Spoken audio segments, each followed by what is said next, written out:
ਵਾਹਿਗੁਰੂ ਜੀ ਕਾ ਖਾਲਸਾ, ਵਾਹਿਗੁਰੂ ਜੀ ਕੀ ਫਤਿਹ। ਅੱਜ ਅਸੀਂ ਰੂਹਾਂ ਨੂੰ ਜਗਾਉਣ ਬਾਰੇ ਵਿਚਾਰ ਸਾਂਝੇ ਕਰਾਂਗੇ।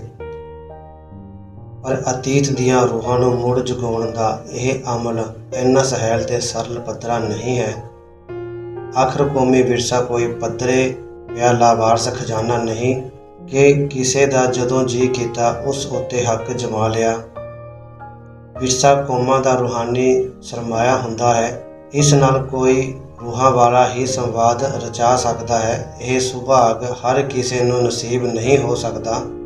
ਜਿਵੇਂ ਕਿ ਕਿਸੇ ਵੀ ਮੁੱਲਵਾਨ ਸ਼ੈ ਦੇ ਮਾਮਲੇ 'ਚ ਅਕਸਰ ਵਾਪਰਦਾ ਹੈ। ਸਿੱਖ ਕੌਮ ਦੇ ਅਮੀਰ ਵਿਰਸੇ ਦੀ ਦਾਅਵੇਦਾਰੀ ਨੂੰ ਲੈ ਕੇ ਇਤਿਹਾਸ ਵਿੱਚ ਸਿੱਖ ਪੰਥ ਅੰਦਰ ਹਮੇਸ਼ਾ ਹੀ ਤਿੱਖੀਆਂ ਵੰਡਾਂ ਤੇ ਬਖੇੜੇ ਖੜੇ ਹੁੰਦੇ ਰਹੇ ਹਨ। ਇਤਿਹਾਸ ਦੇ ਮੰਚ 'ਤੇ ਹਮੇਸ਼ਾ ਹੀ ਇੱਕ ਤੋਂ ਬਹੁਤੇ ਦਾਅਵੇਦਾਰ ਪੇਸ਼ ਹੁੰਦੇ ਰਹੇ ਹਨ, ਪਰ ਅੰਤ ਵਿੱਚ ਜਾ ਕੇ ਇਸ ਮੁਕੱਦਮੇਬਾਜ਼ੀ ਵਿੱਚ ਇਤਿਹਾਸ ਦਾ ਫੈਸਲਾ ਉਸ ਧਿਰ ਦੇ ਪੱਖ ਵਿੱਚ ਹੋਇਆ ਜੋ ਆਪਣੀ ਵਿਚਾਰਧਾਰਾ ਦੇ ਅਮਲ ਦੇ ਜ਼ਰੀਏ ਇਸ ਵਿਰਸੇ ਦੀ ਰੂਹ ਦੇ ਹਾਨ ਪ੍ਰਵਾਨ ਦੀ ਹੋਣ ਦੇ ਵੱਧ ਪੁਖਤਾ ਸਬੂਤ ਜੁਟਾ ਸਕੀ। ਇਤਿਹਾਸ ਦੀ ਇਸ ਅਦਾਲਤ ਵਿੱਚ ਕਦੇ ਵੀ ਜਾਅਲੀ ਪ੍ਰਮਾਣ ਪੱਤਰ ਪ੍ਰਵਾਨ ਨਹੀਂ ਹੋਇਆ।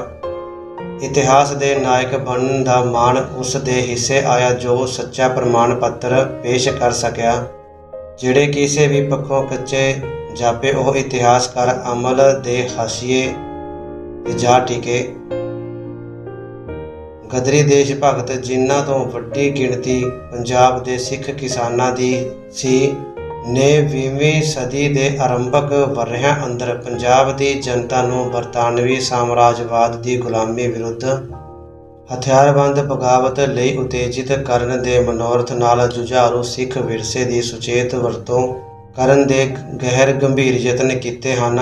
ਗਦਰੀ ਸਾਹਿਤ ਤੇ ਸਰਗਰਮੀਆਂ ਉੱਤੇ ਸਰਸਰੀ ਝਾਤ ਮਾਰਿਆ ਹੀ ਦੋ ਤੱਥ ਉਗੜਵੇਂ ਰੂਪ ਵਿੱਚ ਸਾਹਮਣੇ ਆ ਜਾਂਦੇ ਹਨ। ਇੱਕ ਇਹ ਕਿ ਸਿੱਖ ਪਿਛੋਕੜ 'ਚੋਂ ਆਏ ਗਦਰੀ ਦੇਸ਼ ਭਗਤਾਂ ਨੂੰ ਗੁਲਾਮੀ ਵਿਰੁੱਧ ਬਗਾਵਤ ਕਰਨ ਲਈ ਪ੍ਰੇਰਿਤ ਕਰਨ ਵਾਲਾ ਪ੍ਰਮੁੱਖ ਤੱਤ ਕੋਈ ਹੋਰ ਨਹੀਂ, ਜੁਝਾਰੂ ਸਿੱਖ ਵਿਰਸਾ ਹੀ ਸੀ। ਦੂਜਾ, ਪੰਜਾਬ ਦੀ ਸਿੱਖ ਜਨਤਾ ਨੂੰ ਬਗਾਵਤ ਲਈ ਉਭਾਰਨ ਵਾਸਤੇ ਵੀ ਉਹਨਾਂ ਇਸ ਪੱਖ ਉੱਤੇ ਉਚੇਚਾ ਜ਼ੋਰ ਦਿੱਤਾ। ਉਹਨਾਂ ਦੁਆਰਾ ਰਚੀਆਂ ਕਵਿਤਾਵਾਂ ਅਤੇ ਉਹਨਾਂ ਦੀਆਂ ਲਿਖਤਾਂ ਤੇ ਭਾਸ਼ਣਾਂ ਅੰਦਰ ਜੁਝਾਰੂ ਸਿੱਖਾਂ ਵਿਰਸੇ ਦਾ ਉਲੇਖ ਆਮ ਦੇਖਣ ਨੂੰ ਮਿਲਦਾ ਹੈ। ਪਰ ਆਪਣੇ ਸਾਰੇ ਸੁਹਿਰਦ ਯਤਨਾਂ ਦੇ ਬਾਵਜੂਦ ਗਦਰੀ ਦੇਸ਼ ਭਗਤ ਦੀਆਂ ਪ੍ਰਚਾਰ ਸਰਗਰਮੀਆਂ ਸਿੱਖ ਜਨਤਾ ਦੇ ਮਨਾਂ ਨੂੰ ਟੁੰਬਣ 'ਚ ਬਹੁਤੀਆਂ ਸਫਲ ਨਾ ਹੋ ਸਕੀਆਂ। ਕਾਰਨ ਇਹ ਨਹੀਂ ਕਿ ਪੰਜਾਬ ਦੀ ਸਿੱਖ ਜਨਤਾ ਬਰਤਾਨਵੀ ਹਕੂਮਤ ਵਿਰੁੱਧ ਲੜਨ ਦਾ ਮਨ ਜਾਂ ਇਰਾਦਾ ਨਹੀਂ ਸੀ ਰੱਖਦੀ, ਕਿਉਂਕਿ ਇਸ ਤੋਂ ਥੋੜ੍ਹੇ ਹੀ ਚਿਰ ਬਾਅਦ ਉਹੀ ਸਿੱਖ ਜਨਤਾ ਗੁਰਦੁਆਰਿਆਂ ਨੂੰ ਮਹੰਤਾਂ ਦੇ ਚੁੰਗਲ 'ਚੋਂ ਮੁਕਤ ਕਰਾਉਣ ਲਈ ਛਿੜੇ ਅੰਦੋਲਨ ਵਿੱਚ ਬਰਤਾਨਵੀ ਹਕੂਮਤ ਵਿਰੁੱਧ ਮਰਨ ਮਾਰਨ 'ਤੇ ਉਤਾਰੂ ਹੋ ਗਈ ਸੀ। ਗਦਰੀ ਦੇਸ਼ ਭਗਤਾਂ ਦੇ ਇਸ ਅਸਫਲ ਤੇ ਨਿਰਾਸ਼ਾਜਨਕ ਤਜਰਬੇ ਦੀ ਤੁਲਨਾ ਵਿੱਚ ਗੁਰਦੁਆਰਿਆਂ ਦੀ ਆਜ਼ਾਦੀ ਦੇ ਅੰਦੋਲਨ ਦੌਰਾਨ ਸਿੱਖ ਪੰਥ ਦੀਆਂ ਅਗਵਾਨੂ ਤਾਕਤਾਂ ਸਿੱਖ ਜਨਤਾ ਅੰਦਰ ਕੁਰਬਾਨੀ ਤੇ ਸ਼ਹਾਦਤ ਦਾ ਜਜ਼ਬਾ ਉਭਾਰਨ ਵਿੱਚ ਸੰਪੂਰਨਤਾ ਦੀ ਹੱਦ ਤੱਕ ਸਫਲ ਹੋ ਗੁਜ਼ਰੀਆਂ ਸਨ। ਇਤਿਹਾਸ ਦੇ ਇਹਨਾਂ ਦੋ ਟਕਰਾਵੇਂ ਤਜਰਬਿਆਂ ਦੀ ਹਕੀਕਤ ਸਿੱਖ ਜੱਦੋ-ਜਹਿਦ ਦੇ ਮੂਲ ਖਾਸੇ ਤੇ ਗਤੀ ਅਮਲ ਨੂੰ ਸਮਝਣ ਲਈ ਬੇਹੱਦ ਮਹੱਤਵਪੂਰਨ ਹੈ। ਪਿਛਲੀ ਸਦੀ ਦੇ ਸਮੁੱਚੇ ਸਿੱਖ ਅਮਲ ਉੱਤੇ ਸਰਸਰੀ ਝਾਤ ਮਾਰਿਆ ਹੀ ਇਹ ਤੱਥ ਸਾਫ਼ ਪਛਾਣਿਆ ਜਾ ਸਕਦਾ ਹੈ ਕਿ ਸਿੱਖ ਜਨਤਾ ਇੱਕ ਤਾਂ ਹਰ ਮਸਲੇ 'ਤੇ ਹੀ ਅਤੇ ਦੂਜਾ ਹਰ ਕਿਸੇ ਵੱਲੋਂ ਹੀ ਬਿਗਲ ਬਜਾ ਦੇਣ ਤੇ ਜਾਨਾਂ ਵਾਰਨ ਲਈ ਤਤਪਰ ਨਹੀਂ ਹੋ ਜਾਂਦੀ। ਸਿੱਖ ਕੌਮ ਅੰਦਰ ਜੱਦੋ-ਜਹਿਦ ਤੇ ਕੁਰਬਾਨੀ ਦਾ ਜਜ਼ਬਾ ਉਭਾਰਨ ਵਿੱਚ ਸਭ ਤੋਂ ਪ੍ਰਮੁੱਖ ਭੂਮਿਕਾ ਮੁੱਦੇ ਤੇ ਮਨੋਰਥ ਦੀ ਹੈ, ਅਰਥਾਤ ਲੜਾਈ ਕਿਸ ਮੁੱਦੇ 'ਤੇ ਅਤੇ ਕਿਸ ਮਨੋਰਥ ਲਈ ਲੜੀ ਜਾਂਦੀ ਹੈ। ਇਹ ਇੱਕ ਆਮ ਸੱਚਾਈ ਹੈ ਕਿ ਕਿਸੇ ਵੀ ਸਮਾਜੀ ਵਰਗ ਜਾਂ ਭਾਈਚਾਰੇ ਨੂੰ ਜੱਦੋ-ਜਹਿਦ ਲਈ ਉਭਾਰਨ ਵਾਸਤੇ ਕੋਈ ਅਜਿਹਾ ਮਸਲਾ ਅੱਗੇ ਲਿਆਉਣਾ ਜ਼ਰੂਰੀ ਹੋ ਜਾਂਦਾ ਹੈ ਜੋ ਉਹਨਾਂ ਦੇ ਧਿਆਨ ਦਾ ਕੇਂਦਰ ਬਿੰਦੂ ਬਣ ਸਕੇ, ਅਰਥਾਤ ਅਜਿਹਾ ਫੋਕਸ ਜੋ ਉਹਨਾਂ ਨੂੰ ਵੱਧ ਸਿੱਧਤ ਨਾਲ ਡੁੱਬ ਸਕੇ।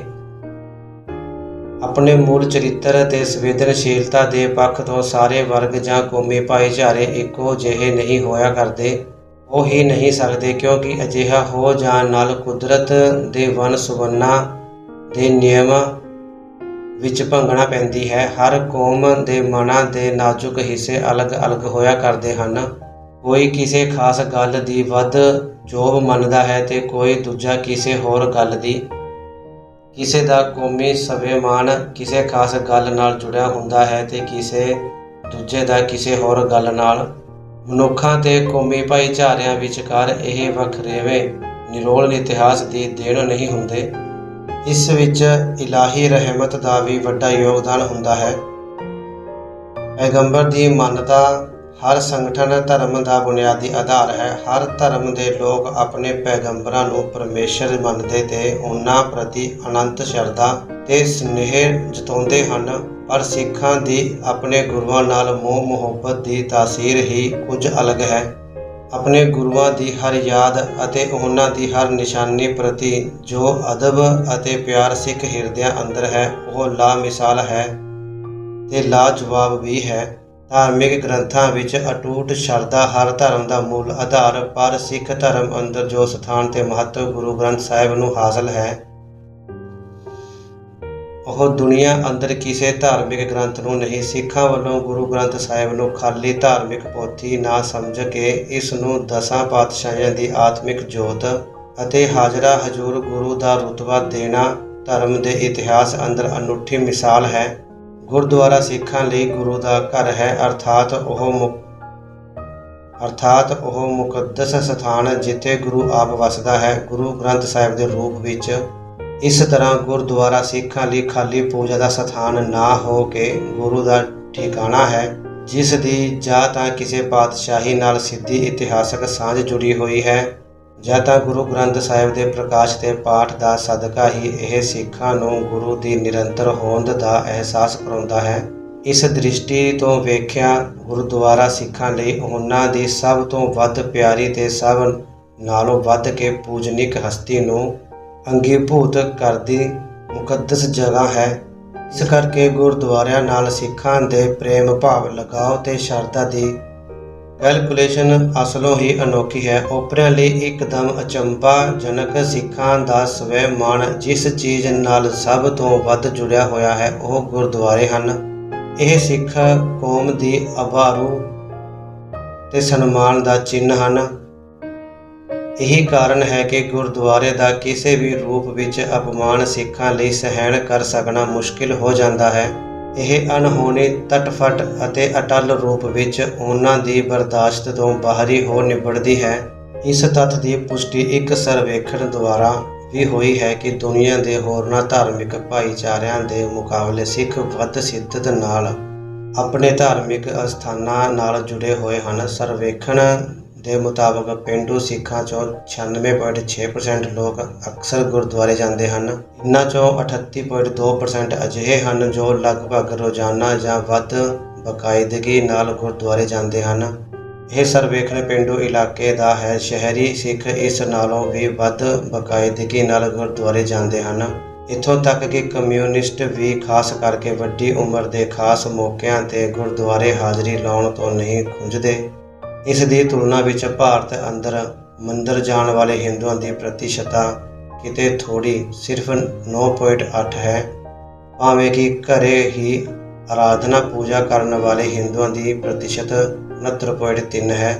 ਸਰਵੇਖਣ ਮੁਤਾਬਕ ਗੁਰਦੁਆਰੇ ਸਿੱਖ ਜਗਤ ਅੰਦਰ ਸਿੱਖ ਪਛਾਣ ਦੇ ਚਿੰਨ੍ਹ ਅਤੇ ਸਿੱਖ ਪੰਥ ਦੀ ਲਾਮਬੰਦੀ ਦੇ ਕੇਂਦਰ ਦਾ ਰੋਲ ਨਿਭਾਉਂਦੇ ਹਨ ਅਤੇ ਨਾਲ ਹੀ ਸਿੱਖ ਭਾਈਚਾਰੇ ਨੂੰ ਇਕਮੁੱਠ ਕਰਨ ਵਾਲੀ ਤਾਕਤ ਵਜੋਂ ਵੀ। ਜਿਨ੍ਹਾਂ ਸਿੱਖਾਂ ਦਾ ਸਰਵੇਖਣ ਕੀਤਾ ਗਿਆ ਹੈ, ਉਨ੍ਹਾਂ ਚੋਂ 96.4% ਅਜਿਹੇ ਹਨ ਜਿਨ੍ਹਾਂ ਨੇ ਦਰਬਾਰ ਸਾਹਿਬ ਦੇ ਦਰਸ਼ਨ ਘੱਟੋ ਘੱਟ ਇੱਕ ਵਾਰ ਜ਼ਰੂਰ ਕੀਤੇ ਹੋਏ ਹਨ। ਸਿਰਫ ਗਿਣਤੀ ਦੇ ਕੱਟੜ ਨਾਸਤਿਕ ਹੀ ਹਨ ਜਿਨ੍ਹਾਂ ਅੰਦਰ ਦਰਬਾਰ ਸਾਹਿਬ ਦੇ ਦਰਸ਼ਨਾਂ ਦੀ ਖਿੱਚ ਨਹੀਂ। ਬਾਕੀ ਹਰ ਸੋਚ ਦੇ, ਹਰ ਵੰਨਗੀ ਦੇ ਸਿੱਖਾਂ ਅੰਦਰ ਦਰਬਾਰ ਸਾਹਿਬ ਸਮੇਤ ਹੋਰਨਾਂ ਸਿੱਖ ਤੀਰਥ ਕੇਂਦਰ ਜਿਵੇਂ ਅਨੰਦਪੁਰ ਸਾਹਿਬ, ਹਜ਼ੂਰ ਸਾਹਿਬ, ਫਤਿਹਗੜ੍ਹ ਸਾਹਿਬ, ਦਮਦਮਾ ਸਾਹਿਬ ਆਦਿ ਦੇ ਦਰਸ਼ਨਾਂ ਦੀ ਤੀਬਰ ਅਭਿਲਾਸ਼ਾ ਕਿਸੇ ਕੋਲੋਂ ਭੁੱਲੀ ਹੋਈ ਨਹੀਂ। ਸਰਵੇਖਣ 'ਚੋਂ ਇਹ ਤੱਥ ਵੀ ਜ਼ਾਹਰ ਹੋਇਆ ਕਿ 79% ਸਿੱਖ ਅਜਿਹੇ ਹਨ ਜਿਨ੍ਹਾਂ ਨੇ ਜ਼ਿੰਦਗੀ 'ਚ ਘੱਟੋ ਘੱਟ ਇੱਕ ਵਾਰ ਜ਼ਰੂਰ ਅਖੰਡ ਪਾਠ ਕਰਵਾਇਆ। ਸੋ ਉਪਰੋਕਤ ਵਿਚਾਰ ਚਰਚਾ ਦਾ ਨਿਚੋੜ ਇਹ ਹੈ ਕਿ ਖਾਲਸਾਈ ਖੂਨ ਨੂੰ ਉਹੀ ਗੱਲ ਜੋਸ਼ ਵਿੱਚ ਲਿਆ ਸਕਦੀ ਹੈ ਜਿਸ ਦਾ ਸੰਬੰਧ ਸਿੱਧੇ ਤੇ ਸਪਸ਼ਟ ਰੂਪ ਵਿੱਚ ਗੁਰੂ ਸਾਹਿਬਾਨ ਨਾਲ ਜੁੜਿਆ ਹੋਵੇ। ਸਿੱਖ ਆਪਣੀ ਨਿਆਰੀ ਹਸਤੀ ਪ੍ਰਤੀ ਵੀ ਇਸ ਕਰਕੇ ਹੀ ਵੱਧ ਭਾਵੁਕ ਤੇ ਸੰਵੇਦਨਸ਼ੀਲ ਹਨ ਕਿ ਸਰੂਪ ਤੇ ਵਿਚਾਰਧਾਰਾ ਦੋਨਾਂ ਹੀ ਪੱਖਾਂ ਤੋਂ ਸਿੱਖ ਇਸ ਨੂੰ ਆਪਣੇ ਗੁਰੂ ਸਾਹਿਬਾਨ ਦੀ ਬੇਨਜ਼ੀਰ ਬਖਸ਼ਿਸ਼ ਮੰਨ ਕੇ ਚੱਲਦੇ ਹਨ।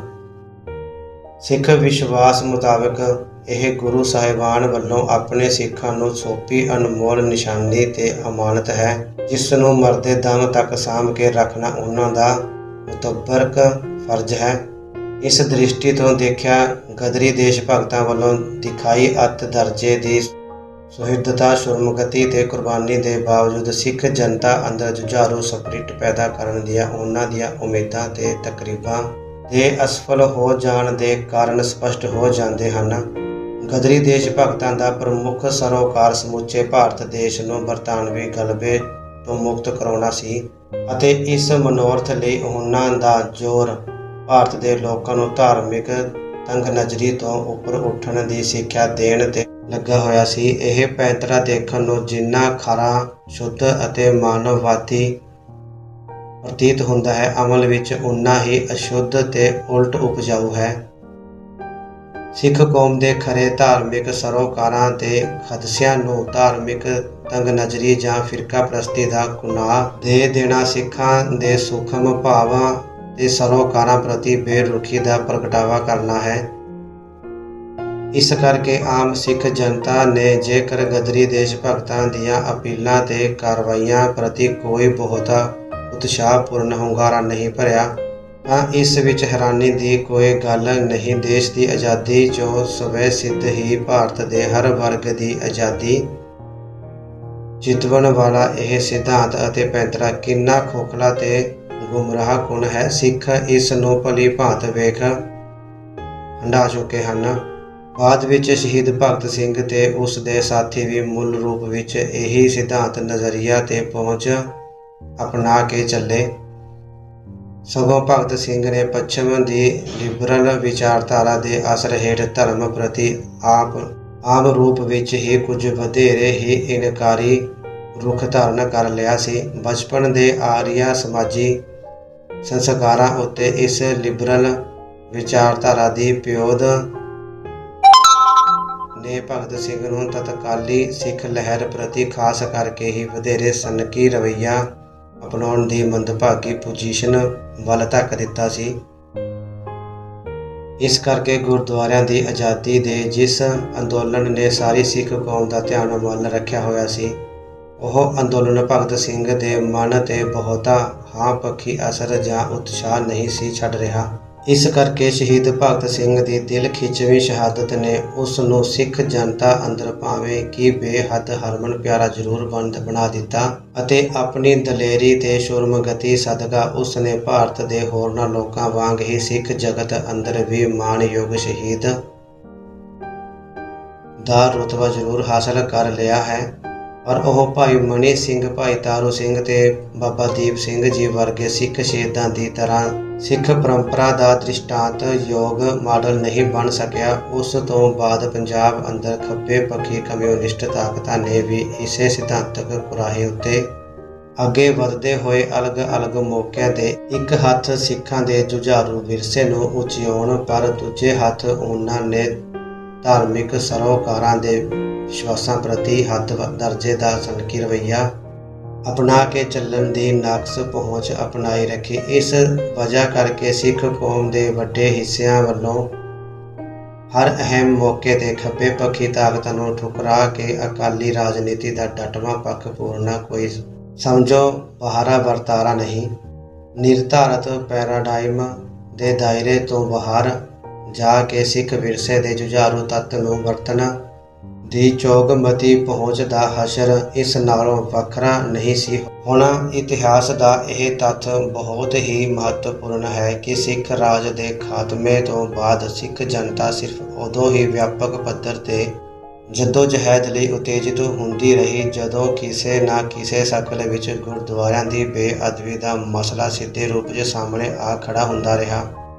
ਇਸ ਦੀ ਸਿੱਕੇਬੰਦ ਉਦਾਹਰਣ ਗੁਰਦੁਆਰਾ ਸੁਧਾਰ ਲਹਿਰ ਨਨਕਾਣਾ ਸਾਹਿਬ ਦੇ ਸਾਕੇ ਤੋਂ ਬਾਅਦ ਖਾਸ ਕਰਕੇ ਜੈਤੋ ਦੇ ਮੋਰਚੇ ਤੱਕ ਅੱਪੜਦਿਆਂ ਸਿੱਖ ਲੀਡਰਸ਼ਿਪ ਦੇ ਭਲੇ ਹੀ ਸਿੱਖ ਸੰਘਰਸ਼ ਨੂੰ ਭਾਰਤ ਦੇ ਆਜ਼ਾਦੀ ਅੰਦੋਲਨ ਦੀ ਮੁੱਖ ਧਾਰਾ ਅੰਦਰ ਸ਼ਾਮਿਲ ਕਰਨ ਦਾ ਸਿਧਾਂਤਕ ਫੈਸਲਾ ਅਖਤਿਆਰ ਕਰ ਲਿਆ ਸੀ।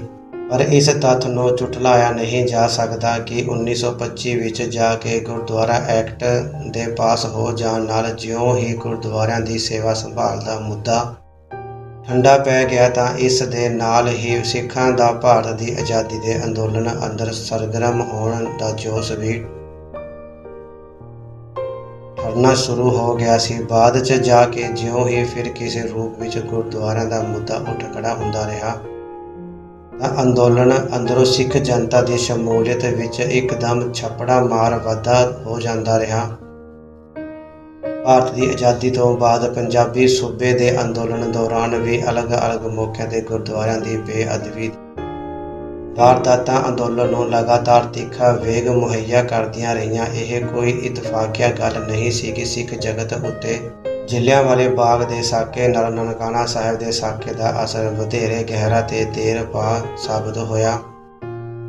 ਹੁੰਦਾ ਵੀ ਕਿਉਂ ਨਾ, ਆਖਿਰਕਾਰ ਨਨਕਾਣਾ ਸਾਹਿਬ ਦੇ ਮਸਲੇ ਦਾ ਸੰਬੰਧ ਸਿੱਧੇ ਰੂਪ ਵਿੱਚ ਸਿੱਖ ਧਰਮ ਦੇ ਬਾਨੀ ਗੁਰੂ ਨਾਨਕ ਦੇਵ ਜੀ ਦੇ ਜਨਮ ਅਸਥਾਨ ਨਾਲ ਜੁੜਿਆ ਹੋਇਆ ਸੀ। ਆਪਣੇ ਗੁਰੂ ਦੀ ਕੋਈ ਵੀ ਯਾਦ ਨਿਸ਼ਾਨੀ ਸਿੱਖਾਂ ਲਈ ਵੱਡੇ ਮਾਇਨੇ ਰੱਖਦੀ ਹੈ। ਉਹ ਇਸ ਨੂੰ ਆਪਣੀ ਰੂਹਾਨੀ ਅਮਾਨਤ ਮੰਨ ਕੇ ਚੱਲਦੇ ਹਨ। ਇਸ ਬਾਰੇ ਕੋਈ ਦੋ ਰਾਵਾਂ ਨਹੀਂ ਹਨ ਕਿ ਜੇਕਰ ਨਨਕਾਣਾ ਸਾਹਿਬ ਦਾ ਸਾਕਾ ਨਾ ਵਰਤਿਆ ਹੁੰਦਾ ਤਾਂ ਸਿੱਖ ਜਗਤ ਉੱਤੇ ਜਲਿਆਂਵਾਲੇ ਕਾਂਡ ਦਾ ਅਸਰ ਸ਼ਾਇਦ ਇੰਨਾ ਚਿਰ ਸਥਾਈ ਨਾ ਹੁੰਦਾ। ਇਹ ਤੱਥ ਵੀ ਗੌਰਤਲਬ ਹੈ ਕਿ ਨਨਕਾਣਾ ਸਾਹਿਬ ਦਾ ਸਾਕਾ ਵਰਤਿਆ ਤਾਂ ਸਿੱਖਾਂ ਨੇ ਆਪ ਮੁਹਾਰੇ ਹੀ ਹਜ਼ਾਰਾਂ ਦੀ ਗਿਣਤੀ 'ਚ ਅਕਾਲ ਤਖਤ ਸਾਹਿਬ ਵੱਲ ਵਹੀਰਾਂ ਘੱਤ ਦਿੱਤੀਆਂ ਸਨ, ਜਦੋਂ ਕਿ ਜਲਿਆਂਵਾਲੇ ਕਾਂਡ ਤੋਂ ਬਾਅਦ ਆਮ ਸਿੱਖ ਜਨਤਾ ਅੰਦਰ ਜਾਂ ਪੰਥਕ ਪ੍ਰੈਸ ਅੰਦਰ ਇਸ ਕਦਰ ਤਿੱਖੇ ਤੇ ਸਮੂਹਿਕ ਪ੍ਰਤੀਕਰਮ ਦਾ ਕੋਈ ਪ੍ਰਮਾਣ ਨਹੀਂ ਮਿਲਦਾ। ਬਰਤਾਨਵੀ ਰਾਜ ਮੌਕੇ ਸਿੱਖ ਰੈਜੀਮੈਂਟ ਦੇ ਇੱਕ ਗੋਰੇ ਅਫਸਰ ਨੇ ਇਹ ਗੱਲ ਬੁੱਝਣ 'ਚ ਰੱਤੀ ਉਕਾਈ ਨਹੀਂ ਸੀ ਕੀਤੀ ਕਿ ਅਕਾਲੀ ਅੰਦੋਲਨ ਆਪਣੇ ਬਾਹਰੀ ਇਜ਼ਹਾਰਾਂ ਪੱਖੋਂ ਭਲੇ ਹੀ ਰਾਜਨੀਤਿਕ ਤੇ ਧਾਰਮਿਕ ਸੀ, ਪਰੰਤੂ ਇਸ ਨੂੰ ਅੰਤਰੀ ਪ੍ਰੇਰਨਾ ਦੇਣ ਵਾਲਾ ਤੱਤ ਧਾਰਮਿਕ ਜੋਸ਼ ਸੀ। ਲਹਿਰ ਦੇ ਸੰਚਾਲਕ ਨੇ ਸਿੱਖਾਂ ਨੂੰ ਇਹ ਗੱਲ ਜਚਾ ਦਿੱਤੀ ਹੋਈ ਸੀ ਕਿ ਉਹਨਾਂ ਦਾ ਧਰਮ ਖਤਰੇ ਵਿੱਚ ਹੈ ਅਤੇ ਗੁਰੂ ਨੂੰ ਉਹਨਾਂ ਦੀਆਂ ਨਿੱਜੀ ਸੇਵਾਵਾਂ ਤੇ ਕੁਰਬਾਨੀਆਂ ਦੀ ਲੋੜ ਹੈ। ਇਹ ਧਾਰਮਿਕ ਹੁਲਾਸ ਵਿੱਚ ਰੰਗੇ ਜੱਥੇ ਰੋਜ਼ਾਨਾ ਦਰਬਾਰ ਸਾਹਿਬ ਤੋਂ ਕੁਝ ਕਰਦੇ ਰਹੇ। ਬਾਕੀ ਰਹਿੰਦੇ ਵਿਚਾਰ ਸੰਗਤ ਦੇ ਨਾਲ ਫਿਰ ਸਾਂਝੇ ਕਰਾਂਗੇ। ਫਤਿਹ ਪ੍ਰਵਾਨ ਕਰਨੀ। ਵਾਹਿਗੁਰੂ ਜੀ ਕਾ ਖਾਲਸਾ, ਵਾਹਿਗੁਰੂ ਜੀ ਕੀ ਫਤਿਹ।